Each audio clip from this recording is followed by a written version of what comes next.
Let's talk about this tool, tetrahedral tool. It's Tetra in the DCTL.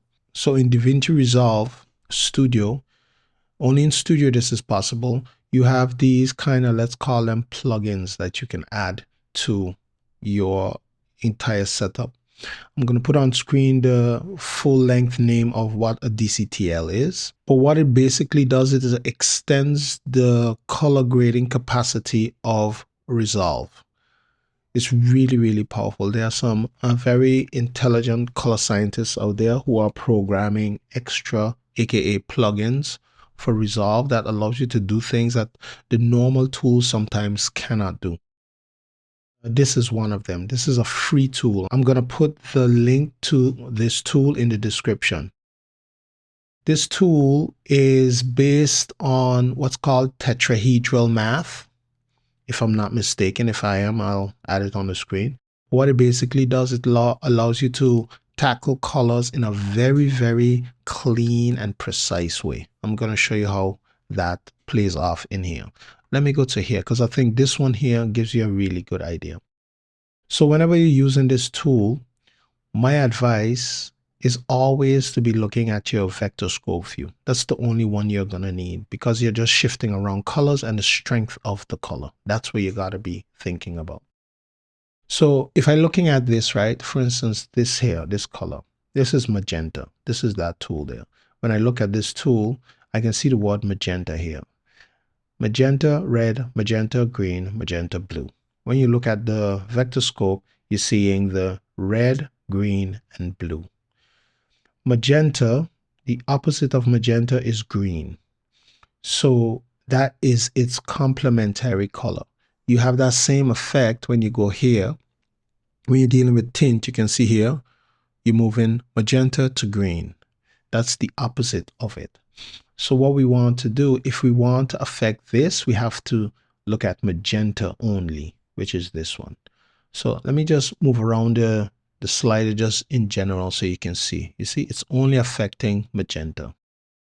I'm going to get into the scopes and how you can get precise. Only magenta. Only magenta. Now, it might look a bit scary, like really abstract without a color wheel to help you make the decision, but I am going to explain you some of the key things that's going to help to get you grounded. Whenever you're looking at and using this tool, you're always going to have two that is going to spin the color and one that's going to strengthen or weaken the color. So in this case, because we're dealing with magenta, its opposite is green. So I can expect that green is going to be the thing that strengthens or weakens that color, as you can see. And the other two will do all the spinning of that color. Here. So now we can say we want it to go more towards the blue or more towards the red. You see? While let me reset it back so you can see that again. So while green is just purely strengthening and weakening, the other colors are rotating it. So red, I'm saying I want red to have less or more effect on my magenta. So I can go here and I can say I want it to pull it away from the red. You see? So it's going away from it. I'm pulling it away from the red. Or I'm moving it towards the red. So towards the red. When I was first getting to know this tool, it was kind of like confusing to think it. So I'm trying to bring it to you how I wish they had explained it to me in the beginning. It's going to take a little while to get your head around it. And I'm going to take the time to show you different examples. But don't worry, it's going to become very clear at a given point. So now, what do we want to do? Let's say, for instance, we want to strengthen that color. We can say we want to, let's say we get a more refined magenta. We're looking that way. And then let's see, we want it to move. We want the green to have more effect. So it's pulling towards the green. And then we want to say how strong that is going to be. So we move this up like that. Now the nice thing is we ain't using no selections whatsoever. It is surviving all the movements that she's making because the color is what we are selecting, the hue. Her lipsticks is also the same, and if we wanted to block that out, we would have put a power window around it. Let me just put a power window for the giggles so you can see that that does work.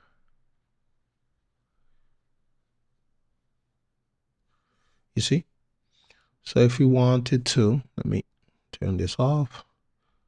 If we specifically just wanted the glasses, we could have done something like that.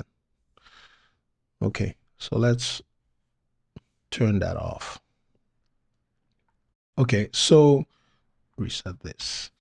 So now how does this tool help us? Nice and dandy that we here messing with her glasses. So say for instance, we're looking back here and we're like, that would be a bluish tone. How do we get at that? We want to change blue.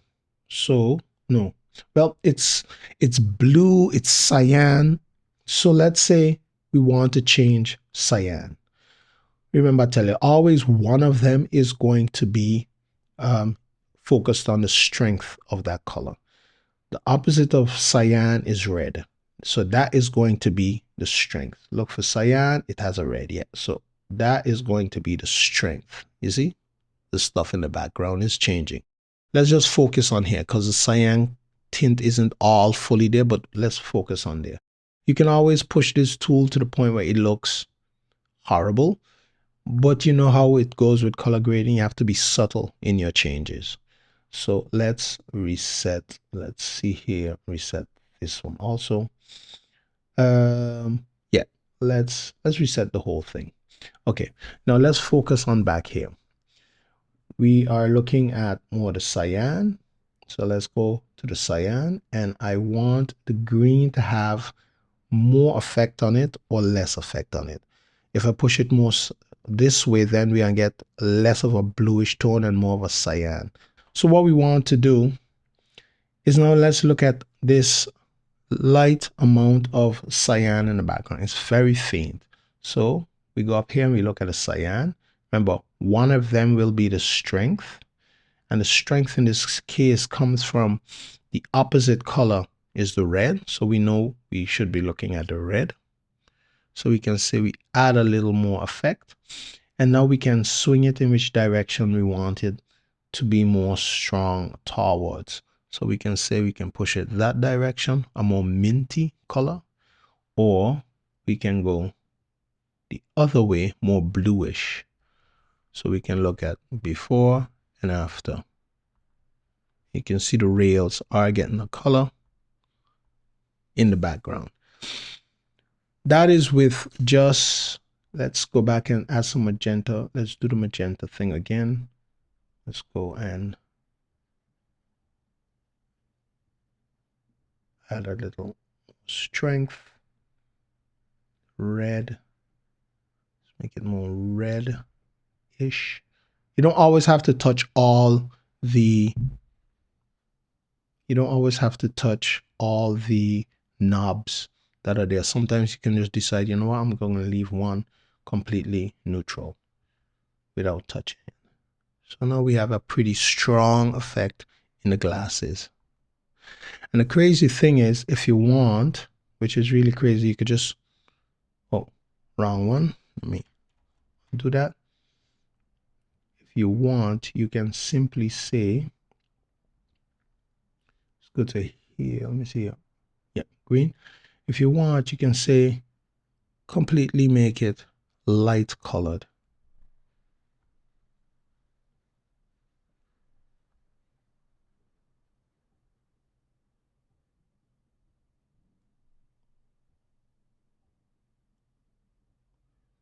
So you can almost make it have no effect whatsoever. Kind of bringing it into a neutral.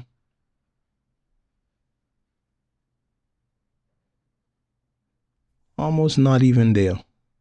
Very light. And the reflections doesn't affect it anything. So that is the level of effect that you can have on colors when using this tool. So let's go back up again, bring it there. That's how powerful that is. Now, if you're looking at skin, if we say we want to work on skin, this is a very powerful tool to do so. So when we're looking at the skin, here's where the skin line is. We can say, well, let's do like some extreme so you can see you see, there's the skin. It's going to also touch the glasses because that also sits right next to it, but that's something that we can go back and in a more secondary way to adjust it back to where we want so it can get back to where we had it before. But let's just focus right now on the skin. Now, when it comes to the RGB colors, you don't have that kind of magenta opposite pull or push. In those situations, what you're dealing with is you're going to use the green and the blue to determine how strong that other primary color is. The RGB, the primary colors, uses also its other RGBs to counterbalance it. Whereas you would logically think, oh, let me just pull down cyan because that's the opposite. But there is no, let's say, cyan opposite pull in that way. You have to make that cyan based on green and blue together creates a cyan pull. So these two are going to get you to here. And when you're dealing with the complementary color, the secondary colors, better said, it has a direct how you say lever here, where then magenta has a direct green, it's opposite, whereas you have to combine two other colors when you're dealing with primaries, two other primaries to move a primary in the opposite direction. So let's look at that. So let's look at the skin. We are saying what we want. Let me look where the skin is. If we want, we can push the skin a little more yellow, or we can push it more in magenta direction. So to push it more magenta, we would have to increase the effect of the blue. See, we're increasing the effect of the blue, goes more magenta. What we can say too is we can work in a more subtractive. We want to decrease the effect of the blue, and we also want to decrease the effect of the green. Let's go down a bit. While we're looking at the screen, this is one of the times where you will like really keep looking at the screen as you're doing it, because you want to visually get the skin to the place where you think as a human being looks right. So let's look, oh, wrong one. Let's look at the skin here in the blue, pushing it down a bit, we're pushing it up a bit. We can say we want a little more.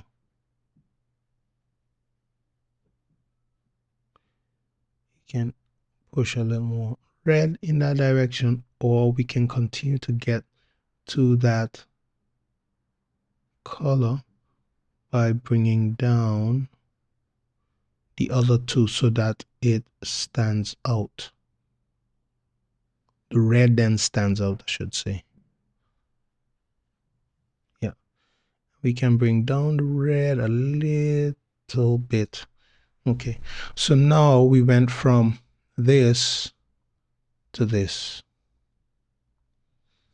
And just like that, you start to focus down on very particular things where skin is concerned. And as you notice, we haven't yet used any selections that are normally used inside of Resolve.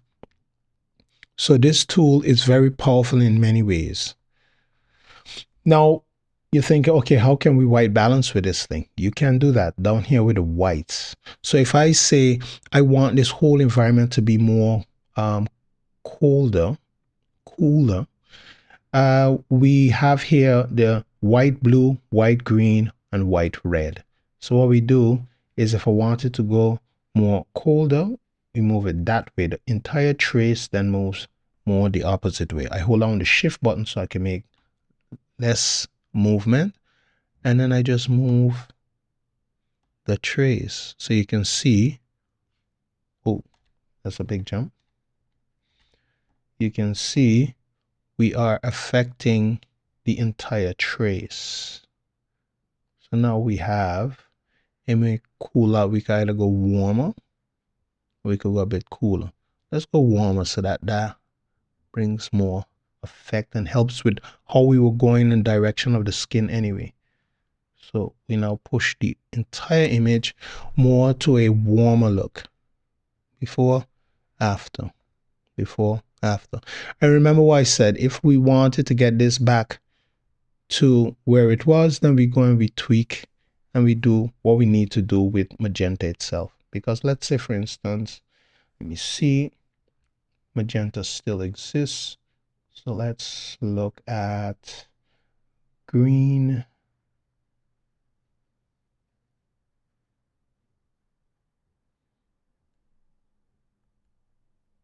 Oh, I didn't with cyan. My bad. Green, magenta green. So we're pushing magenta back. So now we have our magenta back. The environment is still warm. And we have our magenta coming back. So as a compensation. So it's with color grading, you know what it is push pull until you get to where you want to be. Before and after. So this tool can really help you do a look creation, look development. Now let's look at something else like this. This is pretty interesting. So let's say, for instance, we want to strengthen these colors. Right now it's very pastel, very light. So when we look at the vectorscope, we can see the pinks. The pinks, let's call them reds. Opposite is cyan. So we want to be adjusting reds. So how do we do that? We go and we mess with the two other primaries. So we pull down, because when I'm going in the min direction, we are messing with subtractive color grading here.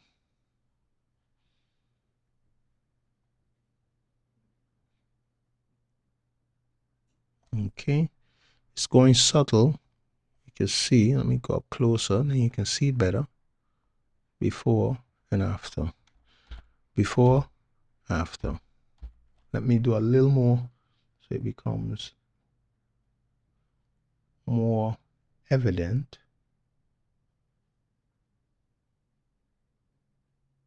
Go to that direction, twist it to look like that, even more pink. So before and after. You can see the effect. You can see it in Apple, but you can see it in her dress one time too. And you can see it also going into her skin. Now, if you want to affect the skin, as we are doing here with the pink, we could do another Tetra that's very, very specific, focusing on her skin. But sometimes just the change that you do,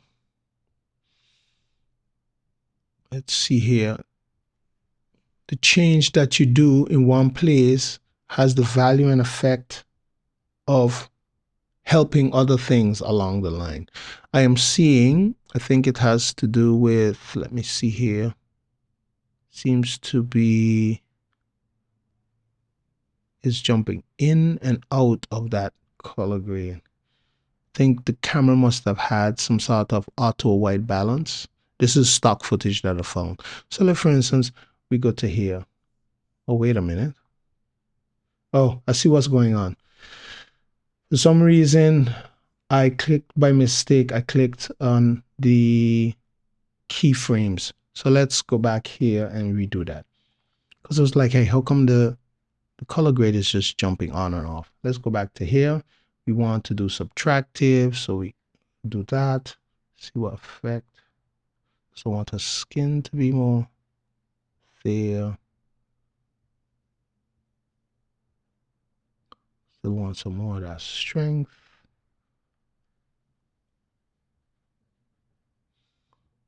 Let's see pink, and then we want to bring it down a little bit.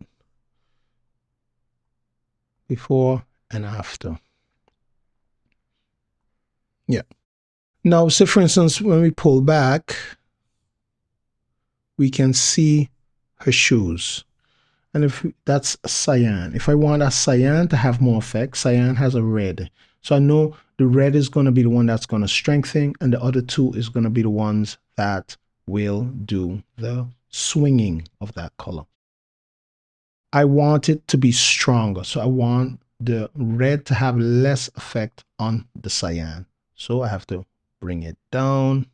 And as you can see, we're already having that effect.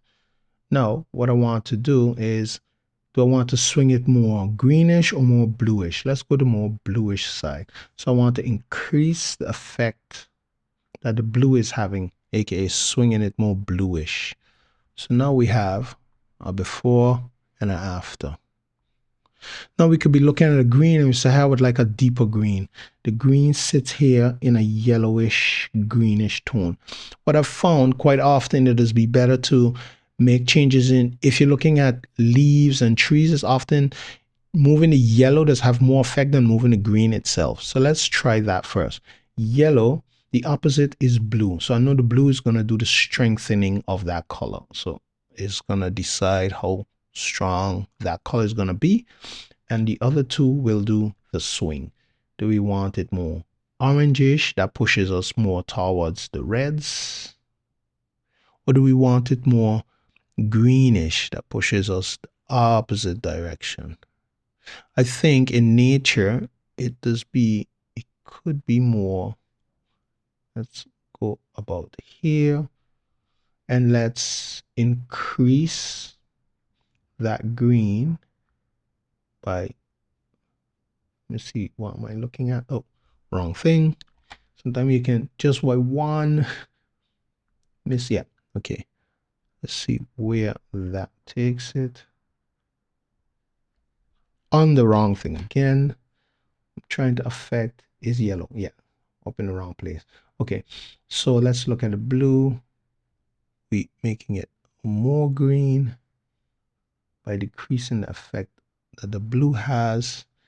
And then we are saying, let's look at blue green. The green itself we just leave alone for now, and the red kind of make it go down a bit, or we can make it go up. Let's do this. So now we have this.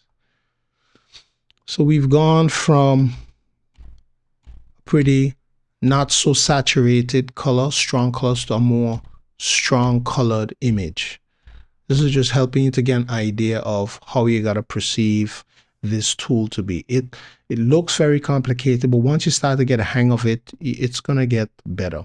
I'm doing all these examples so that you can get your head wrapped around it, because when I was first learning it, it took me a while to understand the magenta green, the red magenta. You're like, what does this mean to each other? So it's just more of what's here on top of the vector scope, and how I explained you that when it comes to the R, G, and B, the primaries, the only way for you to influence them in a certain direction is by moving the counterparts of the primaries. Whereas with the secondaries, you actually have the name of the color that's on the opposite side of it, which then is a different workflow, but at least you could get your mind around. So two of them will always be swings and one will be the strength. That's always going to be the case every time you're moving through the image. And I think is a good way to ground or anchor yourself to how the tool works. So let's take a look at something else. This is like one of those little subtle things. If you look at a trace, it's very not saturated. So how do we enhance this? It isn't always about doing like heavy saturation of an image or heavy swing. Sometimes it's just lightly correcting an image. So let's look at the skin, for instance. Let's start with the skin. So what I want to do with this, I want to focus on getting the skin more in line with the skin line and making this skin look as beautiful as possible. The person is in the cold, so their skin was affected by the cold. So what I want to do is, so we know red is just going to be the strengthening. We can just push up and say, hey, good enough, walk away. You know, it looks good. What I want to do is I want to decrease, I want to use the other two primaries to get the colors in the right place. So we have here the green. We want the green to have less effect on the red. So that is when you pull it back, you can see it going over to magenta. When you move forward, you're going to be pulling it. It has more effect on the red. So what I want to do is I want to get this person's skin color more in the direction of the magenta. So to do that, we have to pull out some of that green effect. So we get her skin to there, above the line a bit. And then if we look at blue, we might even have to touch blue, but let's see what it's going to do. So we can do this. See, it turns yellow that way. Blue. We're looking at the magenta. So now we've gone from this to this. We could have gone with increasing the red, but what that does, when you increase a color, it makes it brighter. So it changes the luminance of that color. Whereas when you pull out colors, subtractive, it decreases the effect of that color. So you don't making, like for instance, skin, you don't want skin to change in luminosity. So I'm going to repeat. So whenever you are, for instance, when you're dealing with skin, if you then pull it down and you got min values, you're doing subtractive color grading, subtractive saturation. And you just leave the red where it is, for instance, if you're dealing with red. And then the colors don't cause the skin to get brighter. It gets a bit darker, but it doesn't get brighter, because sometimes or oftentimes you don't want the luminosity of the person's skin to increase. Sometimes you set it at the right place and you want it to stay there. For instance, it could be at middle gray and exposed properly already, and you just don't want to brighten the face. Maybe darken it wouldn't be such a bad thing, but this here is how we can look how we are able to capture that skin. So now we pull her skin. She looks more like there's more blood in her skin. So let's look at this green here. This green sits around here. We are going to be tackling green. Now, the thing with green, as I mentioned before, yellow quite often is the thing that changes the green the most, but let's mess around with green here for a moment. See how much effect that has. So we want it to stand out more. So we want red to have less effect on it. So we decrease the red effect. And if we look, we can see it moving in the trace, but we don't see it really huge. We can see it in the trees in the background. You can see it back there. Back here, you can see it in the trees happening. So we can move this down, and if we look at the blue, we can say we want the blue to have, if we say we want the blue to have less effect, it goes off into the direction like that. So when we do this, we have on and off. We can see this is getting an effect added to it. Let's reset that so we can see what it looks like without. Okay, now let's try yellow, see what yellow does. I like sometimes to swing yellow hard. Well, not yellow so much. I like to swing the colors hard so I can know what actually am I affecting in the image. Yellow, which is a secondary color, does have a blue. So this is a strength. So we're going to look for yellow blue, and we say this is strength. This is just going to determine how strong or weak it is. And I notice it affecting the trees and not the object itself. So I know if we want to get the most effect, we want to stick around in the green. It has more effect on this particular item. So that was me kind of testing, do I go in the route of a yellow or do I go in the route of a green? So in that case, I would say we go in the route of the green. So we can, you don't always have to do subtractive. You could just do a additive. And then you can turn on top of that to say we want to affect it to be more. Let's see how this. Want less blue effect on top of it. And we can say the red.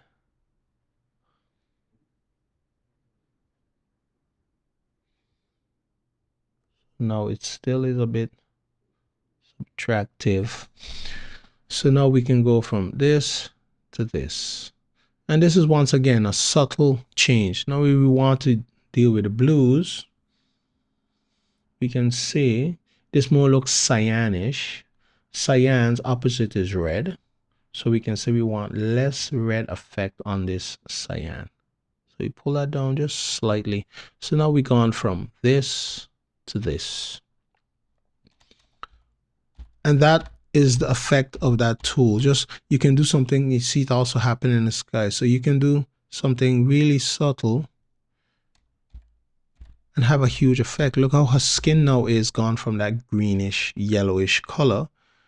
And now it goes to a more stronger, let's say reddish or livelier color. So we've done that to the image. So I think it's now clear how powerful this tool is. This here, for instance, if we go back into here, look at the parade, you can see that it needs some contrast added to it. So what we do is we do that 336 because I'm using DaVinci wide gamut color space, and that's the middle gray for it. And let's just increase contrast. Yeah, the contrast now is better. That's all we're gonna do. Now we're gonna look at this image and we say it would be nice if we could get this to be a nicer, strong color, and it's also gonna affect her skin. So let's see here. Now let's look at the skin to start with. Go back into the vectorscope.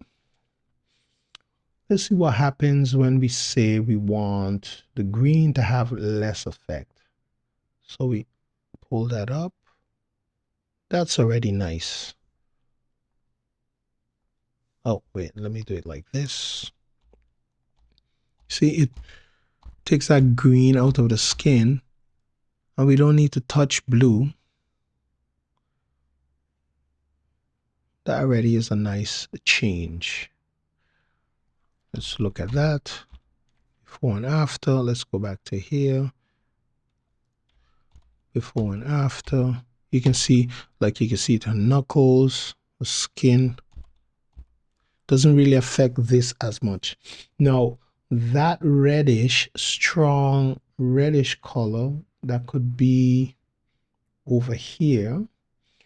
Now, cyan, let's see what happens with, because cyan sits down here, but I'm very curious as to what cyan is doing. Let's increase this. Oh, that's in the sky in the back. So if we wanted to, we could see here. Oh wait, I did that wrong.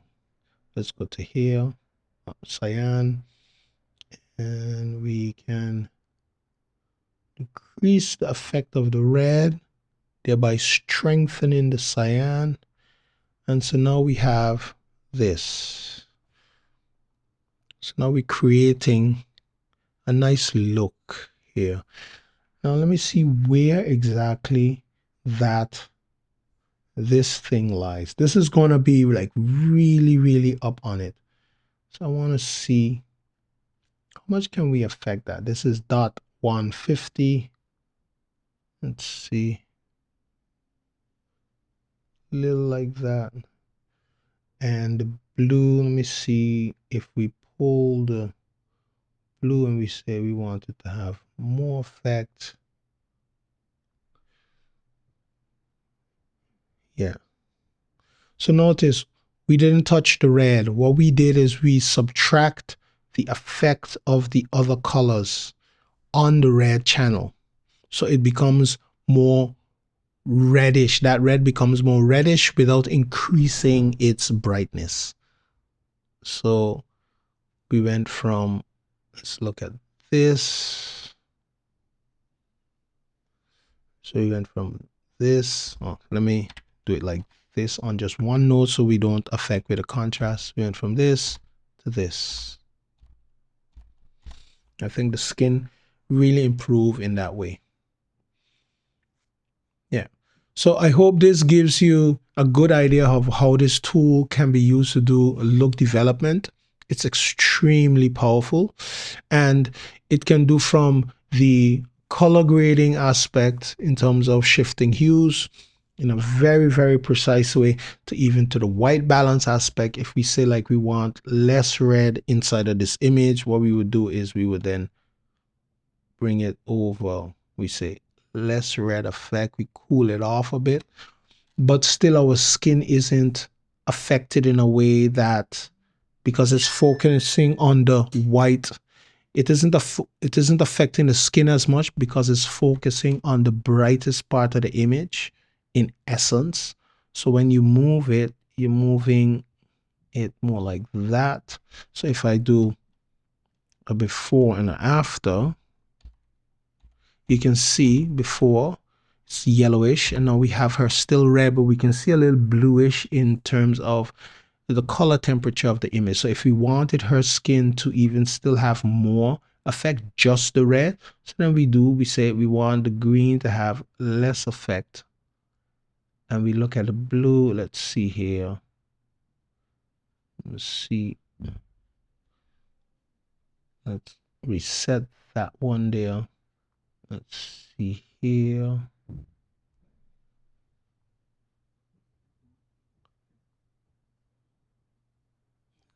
That to there, and then we pull this, pull that to there. If we want, we can push the red a little bit. So then when we do a before and after, we still having her skin playing a serious role in it. So we can even reset that a bit and pull this down, the green having less effect. And we can dial that in. So now we have a cooler look, but still we are able to pull her skin up out of it. This is off and on for all the nodes, and this is where we came from. So yeah, I think it becomes very, very clear how powerful this tool is, and it's free. It's completely free. If you master it, this allows you to craft a very, very precise look, opposed to sometimes having to go into selections and trying to get the skin selected, etc., etc. As you see, we ain't pulling any selections, and we are getting extremely refined color grades on the color. So this is also good, like if you're doing color grading on a product and the brand says their color is supposed to be exactly XYZ. And with this, then you can dial that color back. Even while you're creating the look, you can always be dialing that particular color back to where it's supposed to be. So I think that's also a helpful aspect of this tool. So yeah, on to the next tutorial.